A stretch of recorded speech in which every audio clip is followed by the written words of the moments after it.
Bonjour, aujourd'hui je vous propose de voir comment on peut calculer des valeurs pour une fonction, comment on peut remplir un tableau de valeurs numériques et comment on peut faire tout ça à l'aide d'une calculatrice. Donc je vais travailler avec la TI. Alors, premier exercice que je vous propose, on est en plongée sous-marine, la pression de l'eau en barre est calculée en fonction de la profondeur en mètres avec la relation suivante, 1 plus x sur 10. Et toute cette relation est valable pour une profondeur comprise entre 0 et 100 mètres. Première question que je vous pose, c'est être capable de compléter le tableau de valeurs ci-dessous. Donc on nous donne différentes valeurs de x, 0, 10, 40, 100, et vous devez calculer la valeur de la pression. Donc ici, par exemple, pour le premier, on sait qu'on a 0 pour x, donc il suffit de remplacer x par 0 dans l'expression que l'on a là. Donc ça fait, au lieu de faire 1 plus x sur 10, avec x qui vaut 0, ça fait 1 plus 0 sur 10. Et ça fait 1. Et on peut faire de même pour 10. Donc 1 plus 10 sur 10. Et ça va nous donner 2. On peut faire la même chose avec 40. Donc 1 plus 40 sur 10. Ça fait 5. Et puis après pour 100, 1 plus 100 sur 10. Et ça fait 11.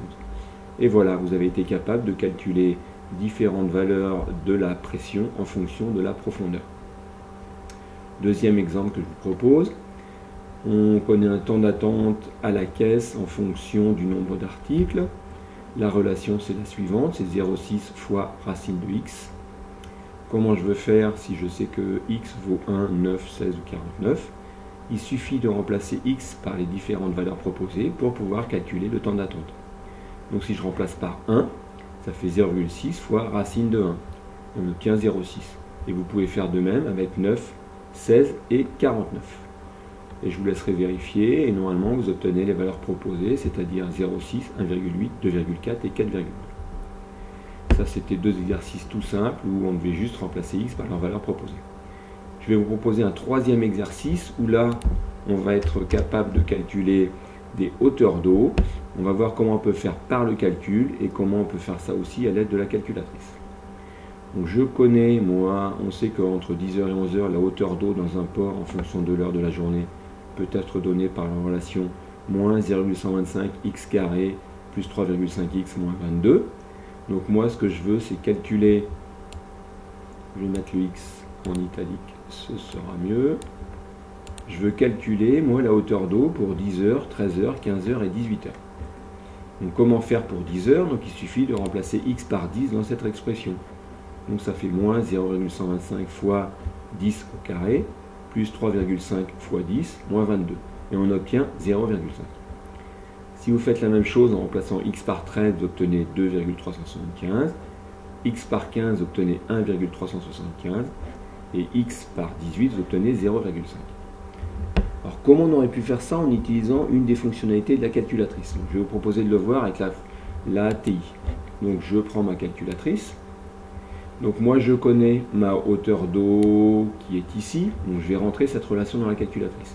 Donc je tape sur fx, et là je vais rentrer mon expression. Donc moins 0,125 x qui est ici carré, plus 3,5x,